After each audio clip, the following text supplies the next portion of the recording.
And welcome to Confidence Commerce Classes. My side Vivek Gupta. बच्चों, आज हम लोग पहुंच गए अपने चैप्टर नंबर 6 पर। और ये चैप्टर नंबर 6 क्या है? Soft skills. नाम क्या है? Soft skills. तो बच्चों, सबसे पहले समझें कि ये जो चैप्टर हमारा सॉफ्ट स्किल्स, ये सॉफ्ट स्किल होती क्या है, ये सॉफ्ट स्किल का मीनिंग क्या होता है। तो बच्चों, सिंपल टर्म्स में कहें कि सॉफ्ट स्किल का मीन्स होता है हमारी आपकी इंटरनल एबिलिटी, यानी हम दूसरों के साथ कैसा बिहेवियर करते हैं, हमारा दूसरों के साथ कैसा एटीट्यूड होता है, ये हमारी क्या है? सॉफ्ट स्किल होती है। अब जैसे बच्चों कहें हमारी आपकी इंटरनल एबिलिटी क्या हो सकती है, जो कि काफी हद तक गॉड गिफ्टेड होती है। जैसे कहें स्पीकिंग स्किल्स, कि कुछ लोगों में बोलने की कला बहुत अच्छी होती है, बहुत अच्छा बोलते हैं, इतना अच्छा बोलते हैं कि दूसरे लोग मंत्रमुग्ध हो जाते हैं, है ना। कुछ लोगों में लर्निंग स्किल अच्छी होती है कि चीजों को बहुत अच्छी तरह से सीखते हैं, जल्दी सीखते हैं। कुछ लोगों में बच्चों लीडरशिप की स्किल होती है कि दूसरों को अच्छी तरह मोटिवेट कर सकते हैं, लीड कर सकते हैं। तो ये सब क्या बच्चों? हमारी सॉफ्ट स्किल है। तो सॉफ्ट स्किल जो ये चैप्टर है, सॉफ्ट स्किल का मतलब क्या हुआ?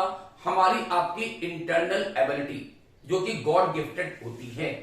अब जैसे कुछ लोग बच्चों चीजों को बहुत अच्छी तरह एक्सप्लेन कर सकते हैं, तो वो क्या होती? सॉफ्ट स्किल होता है। तो हम लोग क्योंकि पढ़ रहे बिजनेस कम्युनिकेशन, तो इस सब्जेक्ट के पॉइंट ऑफ व्यू से कहें कि सॉफ्ट स्किल का मतलब क्या हुआ कि हम दोस्तों के साथ कितना अच्छी तरह से कम्युनिकेट कर सकते हैं, हम चीजों को कितने अच्छी तरह से एक्सप्लेन कर सकते हैं, वो हमारी सॉफ्ट स्किल होता है। जैसे बच्चों सोचिए कि कुछ लोग ऐसे होते हैं जो अपनी बातों को अच्छी तरह से समझा सकते हैं, यानी एक्सप्लेन कर सकते हैं, ये उनकी क्या है? सॉफ्ट स्किल है। ठीक है ना।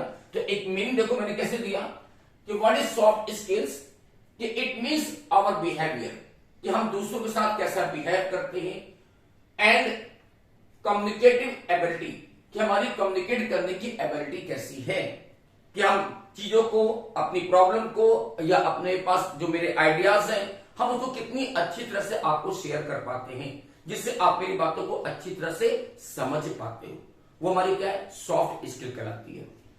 These skills make a person an effective communicator, कि ये एक ऐसी एबिलिटी होती है जिसके थ्रू कोई भी व्यक्ति एक इफेक्टिव कम्युनिकेटर बन सकता है, एक गुड कम्युनिकेटर बन सकता है।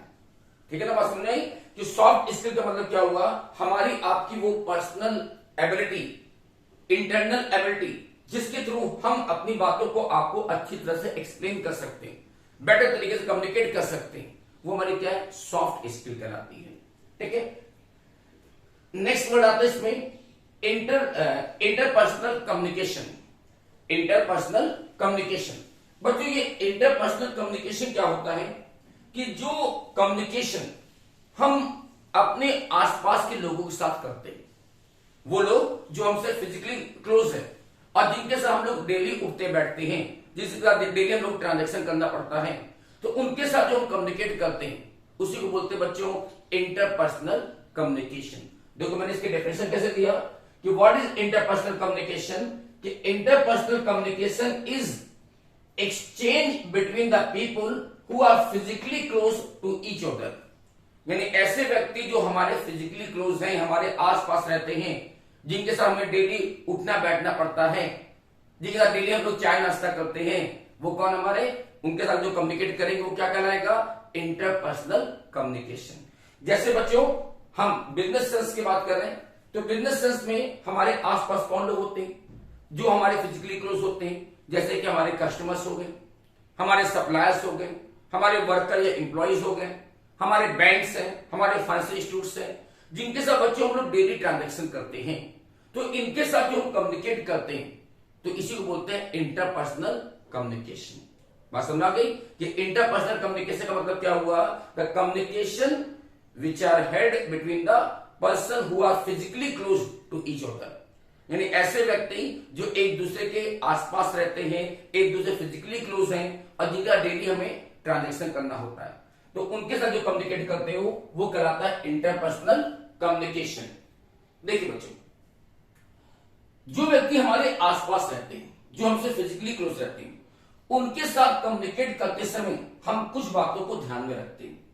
These are the principles of interpersonal communication, ठीक है। तो इंटरपर्सनल कम्युनिकेशन के कुछ प्रिंसिपल्स हैं जिनको हमें कंसिडर करना पड़ता है जब भी इन लोगों के साथ हम लोग कम्युनिकेट करेंगे। तो फर्स्ट प्रिंसिपल कहता है साइलेंस इज आल्सो कम्युनिकेट। बच्चों एक चीज ध्यान रखना, साइलेंट इज नॉट साइलेंस।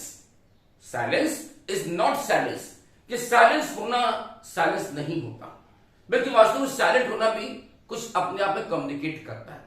सोचिए बच्चों, अगर कोई व्यक्ति साइलेंट है तो इसका मतलब कि वो कुछ आपसे कम्युनिकेट करना चाहता है, वो कुछ मैसेज दे रहा है आपको कि वो आपसे बात नहीं करना चाहता।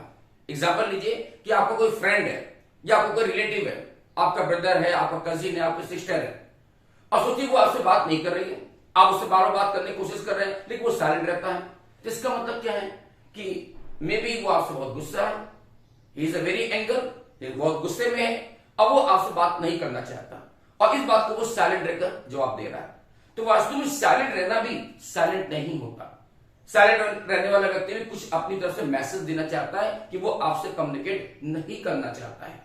तो that's a silent is also communicate. तो अगर हमारे आसपास के लोग, हमारे कस्टमर्स हैं, हमारे सप्लायर हैं, हमारे एम्प्लॉय वर्कर्स हैं, सोचिए बच्चों अगर वो साइलेंट रहते हैं तो इसका मतलब ये कि कुछ प्रॉब्लम है, कुछ डिस्प्यूट्स है और जिसकी वजह से वो मेरे साथ कम्युनिकेट नहीं करना चाह रहे हैं। तो साइलेंट रहने वाला बंदा भी कुछ मैसेज करता है और वो मैसेज क्या कर रहा है कि वो साइलेंट है और इसका मतलब ये कि वो आपसे कम्युनिकेट नहीं करना चाहता, कुछ प्रॉब्लम है, कुछ डिस्प्यूट्स है, तो उसको मुझे सेटलमेंट करना पड़ेगा। Next, irreversible. समझ बच्चों, ये बहुत चीज है। इरिवर्सिबल का मतलब क्या हुआ कि बच्चों जो बातें दूसरों के साथ करते हैं, स्पेशली जो हमारे फिजिकली क्लोज हैं, जो हमारे आसपास के लोग हैं, हमारे कस्टमर्स हैं, सप्लायर हैं, वर्कर्स हैं, तो इनके साथ कम्युनिकेट करते समय एक चीज ध्यान रखना होगा बच्चों कि बहुत संभल कर, बहुत समझ बूझ कर, बहुत कंसिडर करके हम इनके साथ कम्युनिकेट करेंगे। क्यों? क्योंकि एक बार जो हमने बात कह दिया दूसरों से तो कई बार बच्चों वो चीज उनके दिल में लग जाती है, उनके मन में लग जाती है। तो बहुत सोच समझ के बोलना है। कभी कभी बच्चों हम लोग गुस्से में आकर के कुछ उल्टी सीधी बात बोल देते हैं, अब बाद में उसके बाद सॉरी करते रहते, लेकिन उसका कोई असर नहीं पड़ता, क्योंकि जो बात आप दूसरों से कहते हैं वो कभी रिवर्स नहीं हो सकती, यानी कही गई बातें कभी वापस नहीं हो सकती। That means irreversible. इसलिए जो भी बोलिए सोच समझ के बोलिए। मान लीजिए बच्चों कोई कस्टमर है, कोई सप्लायर है या कोई वर्कर है, हमने इनके साथ कभी कुछ एब्यूज कर दिया या कभी कुछ उल्टा सीधा बोल दिया, तो क्या होगा, वो चीज उसके मन में लग जाएगी, उसके दिल में लग जाएगी और फिर वो बात को बिगड़ जाएगी। इसलिए बहुत सोच समझकर कंसिडर करके बोलना चाहिए, क्योंकि कही गई बातें रिवर्स नहीं होती, वापस नहीं होंगी। आप लाख सॉरी करते रहिए, लेकिन एक बार आपने जो चीज कह दिया तो वो वापस नहीं होगा। तो इरिवर्सिबल, जो भी बात बोलिए सोच समझकर, समझ बूझ कर बोलिए, ठीक है। न्यूमेरियस फैक्टर्स ऑफ कम्युनिकेशन, कि बच्चों कम्युनिकेट करते समय जो आसपास के लोग हैं उनके साथ कम्युनिकेट करते समय कई ऐसे फैक्टर्स हैं जिनको आपको कंसिडर करना पड़ता है। जैसे कहें कि आप किससे कम्युनिकेट कर रहे हैं, उसके साथ हमारा रिलेशन कैसा है, वो हमारा बॉस है, वो हमारे एम्प्लॉयज हैं, वो हमारे फ्रेंड हैं, रिलेटिव्स हैं, वो कौन है। तो इसको सोचकर समझकर तब कम्युनिकेट करिए। जैसे अगर आप बॉस से बात करते हैं या अपने वर्कर से बात करते हैं तो सोचो बच्चों क्या हम दोनों से एक ही तरीके से बात करेंगे क्या? नहीं ना। जब बॉस से बात करेंगे तो रिस्पेक्ट तरीके से बात करेंगे, हम अपने टीचर से बात कर रहे हैं तो रिस्पेक्टफुल तरीके से बात करेंगे। अब मैं अपने एम्प्लॉय से बात करता हूं जो हमसे जूनियर है, हम उससे बात कर रहे हैं तो थोड़ा दूसरी तरीके से बात करेंगे। हमारे फ्रेंड्स हैं, हम उनके उस और तरीके से बात करते हैं। तो किससे आप कम्युनिकेट कर रहे हो, ये बात बहुत इंपॉर्टेंट करती है। सेम है कि आप कब कम्युनिकेट कर रहे हो या कहां पर कम्युनिकेट कर रहे हो, लोकेशन क्या है, कहां पर कम्युनिकेट कर रहे हैं, आप कहां बैठे हैं, आप क्लासरूम में बैठे हैं, आप ऑफिस में बैठे हैं, आप रेलवे स्टेशन में बैठे हैं, ट्रेन में बैठे हैं, क्लासरूम में बैठे, कहां बैठे आप, और इसके बेस पर कम्युनिकेट करते हैं। सोचना बच्चों, जब आप क्लासरूम में होते हो तो कोशिश करते हो साइलेंट रहे, क्योंकि टीचर कुछ पढ़ा रहा है। अब बोलोगे भी तो बहुत धीरे धीरे बोलोगे ताकि लोग डिस्टर्ब ना हो। अब अगर आप एक ओपन पार्क में बैठे हुए तब तुम्हारा कोई प्रॉब्लम ही नहीं है, आप तेजी से बोल सकते हो, लाउडली बोल सकते हो। आप ऑफिस में बैठे हैं, आप रेलवे स्टेशन बैठे हैं, तो सभी ये देखा वो कहां आप इस वक्त सिचुएशन में हैं, और उसके हिसाब से हम लोग कम्युनिकेट करते हैं। तो किससे कम्युनिकेट कर रहे हैं, उसके साथ हमारा रिलेशन कैसा है, हम कहां कम्युनिकेट कर रहे हैं, कब कम्युनिकेट कर रहे हैं, इन चीजों को कंसिडर करते हुए तब हमें कम्युनिकेशन करना चाहिए। That is principles of interpersonal communication. तो बहुत ही सिंपल चीज है बच्चों, बस एक बार समझते चलोगे याद हो जाएगा आपको। चलिए आगे बढ़ते हैं। हमारा नेक्स्ट टर्म आता है बच्चों इंटरपर्सनल स्किल्स। क्या चीज आया, इंटरपर्सनल स्किल्स। अभी हम लोग क्या पढ़ रहे थे बच्चों, इंटरपर्सनल कम्युनिकेशन।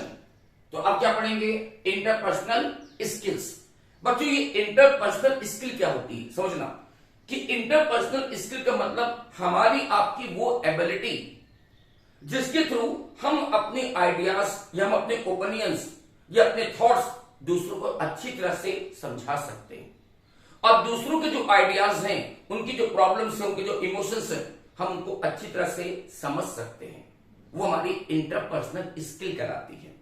बात समझ में आया कि इंटरपर्सनल स्किल क्या होता है, कि हमारी आपकी वो एबिलिटी या वो स्किल जिसके थ्रू हम अपने आइडियाज, हम अपने इमोशंस, हम अपने ओपिनियंस दूसरों को अच्छी तरह से एक्सप्लेन कर सकते हैं, समझा सकते हैं, और दूसरों की प्रॉब्लम को हम बेटर वे में समझ सकते हैं, अंडरस्टूड हो सकते हैं। वो हमारी इंटरपर्सनल स्किल कहलाती है। तो देखो बच्चों, मैंने इसकी मीनिंग कैसे दी आपको कि it is an ability which enable a person.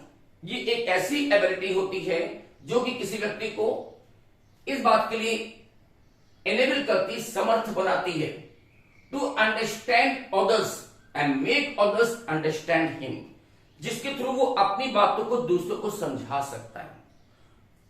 To understand others, दूसरी बात को समझ सकता है और अपनी बातों को दूसरों को समझा सकता है। ठीक है ना, फिर से देखें कि it is an ability which enable a person to understand others. ये एक ऐसी एबिलिटी है जिसके थ्रू हम दूसरों की बातों को समझ सकते हैं, and make others understand him, और अपनी बातों को दूसरों को समझा सकते हैं। ठीक है ना, तो ये हो गया हमारा इंटरपर्सनल स्किल्स। चलिए बच्चों, ये इंटरपर्सनल जो स्किल होती है, इसमें इसके कितने टाइप्स होते हैं, तो मैंने दिया टाइप्स ऑफ इंटरपर्सनल स्किल्स। तो इसमें मैंने 4 टाइप्स दिए हैं। ये 4 पॉइंट्स कौन कौन से आते हैं, तो पहला चीज है स्पीकिंग स्किल्स, यानी बोलने की कला। ठीक है ना, कुछ लोगों में बोलने की कला बहुत अच्छी होती है। लिसनिंग स्किल, सुनने की कला, ये भी बच्चों एक आर्ट है, स्किल होती है। परसुएसिव स्किल्स यानी मोटिवेशनल स्किल, दूसरों को इंकरेज, मोटिवेट करने की कला। And last point conflict handling skills, यानी जो डिस्प्यूट्स हैं, जो डिस्प्यूट्स हो रहे हैं, जो विवाद हो रहे हैं, उनको हैंडल करने की कला। तो ये 4 चीजें बच्चों हमारी इंटरपर्सनल स्किल में आती हैं। तो चलिए वन बाय वन देखते हैं। सबसे पहले आता है स्पीकिंग स्किल्स, कि हमारे अंदर बोलने की कला कैसी है। कि बच्चों कुछ लोगों में बोलने की कला बहुत अच्छी होती है, कि इतना अच्छा बोलते हैं, इतना अच्छा बोलते हैं, इतनी अच्छी तरह बातों को एक्सप्लेन करते हैं कि सामने वाला व्यक्ति बिल्कुल मंत्रमुग्ध हो जाता है, आपकी बातों का कायल हो जाता है। तो वो क्या हमारी स्पीकिंग स्किल्स होता है। तो एक बार जरा बुक का हेल्प लेते हैं और देखिए बुक क्या कहती है हमारे लिए कि स्पीकिंग स्किल में क्या क्या चीजें आती हैं। कि जब भी हम दूसरों तक कोई बात कहते हैं, स्पीक करते हैं, तो बातों को कहते समय हमें कुछ बातों को ध्यान में रखना पड़ेगा। कुछ ऐसी चीजें हैं जो हम कंसिडर करते हैं। तो स्पीकिंग करते समय हम किन किन चीजों को कंसिडर करेंगे। तो फर्स्ट पॉइंट कहता है, ध्यान सुनना बच्चों, speak in the language which the listeners can understand easily, यानी आप उस लैंग्वेज का यूज करिए जिसे लिसनर बेटर तरीके से समझ सकता है। अगर वो इंग्लिश में समझता है तो मैं इंग्लिश में बोलूंगा, अगर वो हिंदी समझता है तो मैं उसको हिंदी बोलूंगा। यानी जो लैंग्वेज लिसनर समझ सकता है, हमें उस लैंग्वेज का यूज करना चाहिए ताकि वो मेरी बातों को बेटर तरीके से समझ सके। सोचिए बच्चों, अगर हम कभी गांव में जाते हैं तो गांव वाले ज्यादा पढ़े लिखे नहीं होते, तो उनको इंग्लिश समझ में नहीं आती। तो अब अगर मैं उनको सामने कुछ इंग्लिश में बोलूंगा तो मानिएगा वो समझ नहीं पाएंगे, है ना। तो लिसनर की जो लैंग्वेज है, लिसनर जिस लैंग्वेज को समझता है, हमें उस लैंग्वेज का यूज करना होगा। ठीक है। सेकेंड पॉइंट कहता है clarity. Clarity is essential in effective speaking. Clarity means simplicity and audibility, कि आप जो भी स्पीकिंग कर रहे हैं वो क्लियरिटी होना चाहिए, यानी क्लियर कट कहिए आप कहना क्या चाहते हैं, आपका आइडियाज क्या है, आपका ओपिनियंस क्या है। और सबसे इंपॉर्टेंट बात कि आप जो प्रोनाउंसिएशन करते हैं उसकी ऑडिबिलिटी बहुत अच्छी होना चाहिए, यानी प्रोनाउंसिएशन बिल्कुल सही होना चाहिए ताकि दूसरा व्यक्ति जो लिसनर है वो चीजों को अच्छी तरह समझ सके। बच्चों अगर हमारे अंदर ऑडिबिलिटी अच्छी नहीं है, जैसे कुछ लोग जो बोलते हैं ना तो जल्दी जल्दी बोलते हैं, जब जल्दी जल्दी बोलते हैं तो सामने वाला व्यक्ति समझ नहीं पाता चीजों को। जब कुछ लोग जैसे ऊंचा बोलते हैं, धीमे बोलते हैं तो भी चीजें समझ नहीं आती हैं।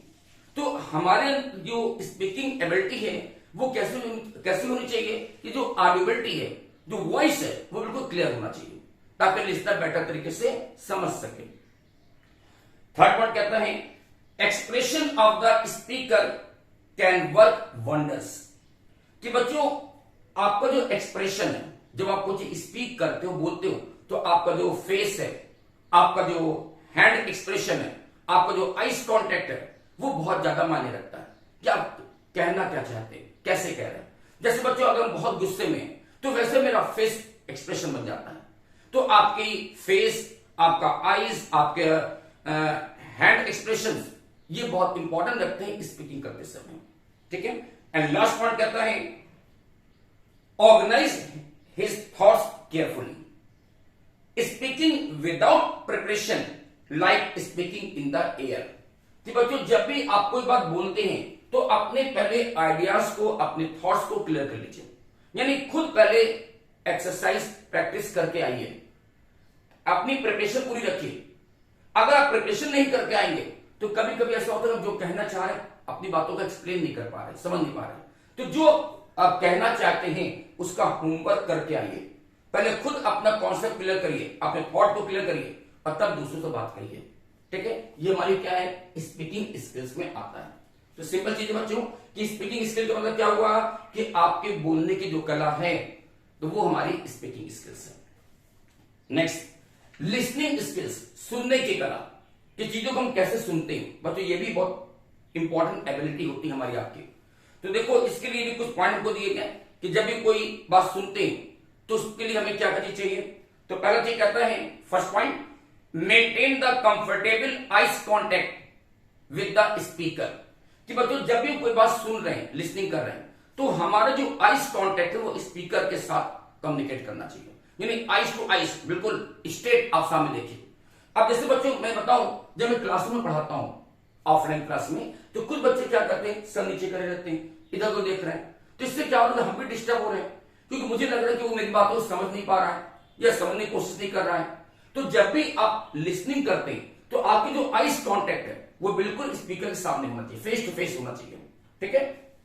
सेकेंड पॉइंट कहता है साइलेंस इज की टू गुड लिसनिंग, कि बच्चों जब भी आप कोई बात सुन रहे हो तो साइलेंस रहिए, साइलेंट रहिए, क्योंकि अगर आप साइलेंट रहेंगे तो न केवल आप चीजों को अच्छे से समझेंगे बल्कि जो स्पीकर है वो भी मोर कंफर्टेबल होकर चीजों को समझा सकेगा।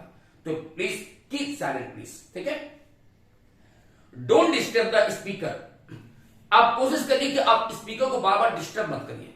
अब जैसे कुछ बच्चे होते हैं जब मैं क्लास में पढ़ाता हूं तो मैं अपना मैसेज पूरा भी नहीं कर पाता हूं तो बीच में वो डिस्टर्ब करना शुरू कर देते हैं, सर एक्सक्यूज मी सर, अगर ऐसा हो गया तो क्या होगा। तो मैं उससे क्या करता हूं, पहले आप मेरी बातों को पूरा सुनिए तो सही, आप बीच में डिस्टर्ब मत करिए, क्योंकि अगर आप बीच में डिस्टर्ब करेंगे तो आप भी डिस्टर्ब होंगे और साथ में जो स्पीकर है, जो टीचर है, वो भी डिस्टर्ब हो जाएगा। तो आप कोशिश करिए कि साइलेंट होकर बैठिए और बार बार डिस्टर्बेंस मत करिए। जब कम्युनिकेटर पूरी बात कम्युनिकेट कर दे, पूरी बात समझा दे, तब अगर कोई प्रॉब्लम है तो आप पूछिए, लेकिन बीच बीच में उसको डिस्टर्ब नहीं करना चाहिए। नेक्स्ट पॉइंट कहता है कि while listening try to forget about the worries, जब भी आप कोई चीज सुन रहे हैं, लिसनिंग कर रहे हैं, तो आपके मन की जो बातें हैं वो किनारे कर दीजिए। आपके दिमाग में कुछ और चल रहा है, घर की बातें याद आ रही हैं, ऑफिस की बातें याद आ रही हैं, कुछ और बातें हों, उन सबको इग्नोर करिए। तो जो भी प्रॉब्लम्स है उनको किनारे कर दीजिए और अपना अटेंशन केवल स्पीकर के ऊपर रखिए कि जो स्पीकर कह रहा है वो क्या कह रहा है, वो ध्यान सुनिए और बाकी सब बातों को किनारे कर दीजिए, ठीक है। And keep an open minded, कि अपना जो माइंड है ओपन रखिए, यानी आप ये सोच कर आइए कि कुछ नई चीजें सीखने को मिल रही है, आज कुछ हमको नई चीज सीखने को मिलेगी, तो ओपन माइंडेड होकर होना चाहिए। तो ये हमको बताएगा लिसनिंग स्किल के लिए। ठीक है, चलिए आगे बढ़ते हैं।